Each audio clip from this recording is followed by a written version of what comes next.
Hey lovelies, Lisa here, and it's day 5 in my Tower month. Yeah, I find myself really wanting to hang out these past few days with the really traditional 18th century Marseille imagery for this card. And actually tonight, as I was sitting down to make this video, I thought I haven't done this research and I need to.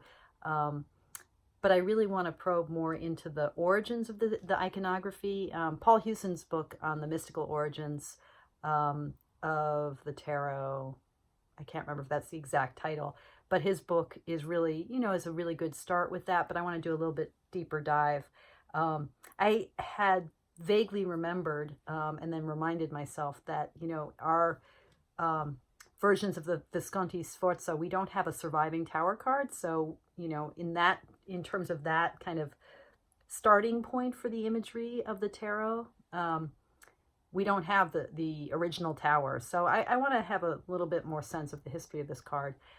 But I keep being drawn back to the Marseille, the elements that are so powerful for me, the sort of singular phallic individual eye, of the edifice, and the crown that bespeaks both the kind of sovereignty of a king, but also the sovereignty of selfhood, so that being the head being blown off, and this ambivalently, what is this? Is this light? Is it a flower? Is it what the heck is this effulgence? Is it entering into the tower? Is it coming out of the tower? And then, what are the Easter egg bubbles that are flourishing all around? And then, of course, the human figures who, are often, often depicted in a way that doesn't necessarily seem so terrible. One of the things Jodorowsky says about this name, which isn't the name that this card always has, but it's a name that we see in many of the early modern decks, La Maison Dieu, he hears the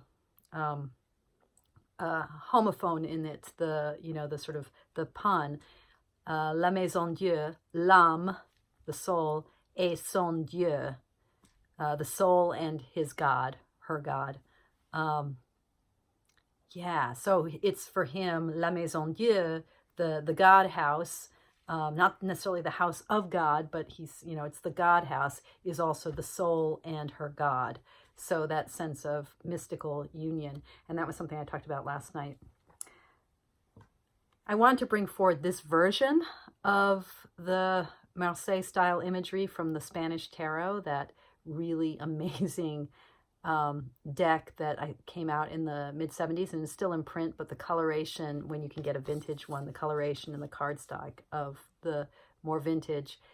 So, this is one of my all-time favorite decks. And what I like about this version is, what now, if we thought this was ambiguous, what the heck is that like frond at the top of the crown, which looks a little bit like the bay leaves, the laurel crown that you might see around a conquering hero, and that we do see in, am I going to be able to find it quickly? Probably not. That we do see in the Ace of Spades. I didn't think to pull this out ahead of time, but that crown, that wreath that symbolizes victory, that symbolizes real accomplishment and sovereignty, precisely the kind of sovereignty that the tower's head being blown off challenges. So that kind of frond of the hero, right? Now, instead of that around an intact crown, the crown is coming off. And then we have just part of a figure. Jodorowsky makes a big deal out of the fact that we only see half of her, or half of him. It's not always a male and a female. And about it being a male and a female, for Jodorowsky, again, he makes the connection to the 6 here of the Lovers, and again talking about union. So today I've been thinking about this card in relation to anxiety.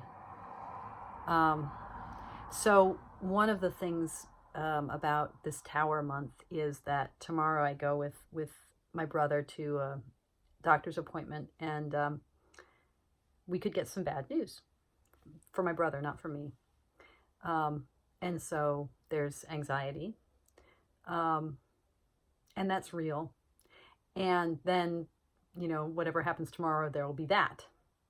And then the next day and the next day and the next day and the next day. And so, just our lives have this rhythm of,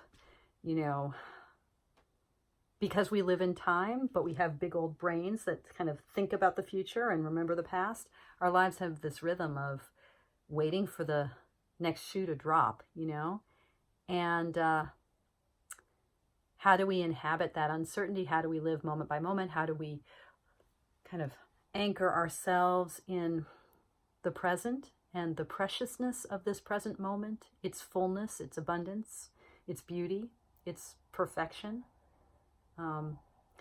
So one of the things about anxiety, and I've come to understand this both through my own anxiety, but very much through my work with mindfulness and working with others who have anxiety, is that way in which when we're anxious, when anxious thoughts arise, that sort of fearing about the future, and sort of the way we try to use our big old brains to control our world, even though, when did that ever work or ever work sufficiently? Anxiety, it's like we end up here, our energy ends up here, sort of not any longer in our body. It's sort of rising. Our thoughts are whirling and whirring and stirring and churning. And from a mindfulness perspective, what I'm always trying to do and help people do in these moments when the breath really rises high, high, high in the chest, and the energy rises all the way to the top of the crown, is to help people use mindful attentiveness to the weight of the body, to your extremities, the hands, the feet, particularly feet touching the ground and the ground itself, to bring our energy back into our gut. I'm patting my gut, and into our center of gravity, to bring our energy back down, to ground us, right? To help people feel themselves supported by the earth. So the Tower to me seems like a depiction of what happens when that energy rises, rises, rises, rises. And then the possibility of grounding, grounding, grounding, grounding. And the relief of that, the beauty of that. There's something about the circles that today, especially in this just gorgeous depiction from the Spanish Tarot, that feels like confetti. That feels like when we give up our efforts at mastery of the world. So here I'm really experiencing this as the laurel crown that indicates the conquering hero. When we give up that, I've already put away that, but that Ace of Swords kind of mastery through the mind, when we give that top-heavy mastery of the world up, when we allow our lid to be blown, and then just settle back in. Allow the confetti to fall. Allow our breath to bring us into our hips, into our feet, our bum on the chair or the cushion, or our feet planted firmly on the ground. The Tower might be a depiction both of anxiety and then also what it might feel like to allow ourselves to tumble back to earth, to give up mastery, and to come back into contact with the earth. Okay, that's what I have tonight. Thank you so much for watching, and as always, thank you for your practice.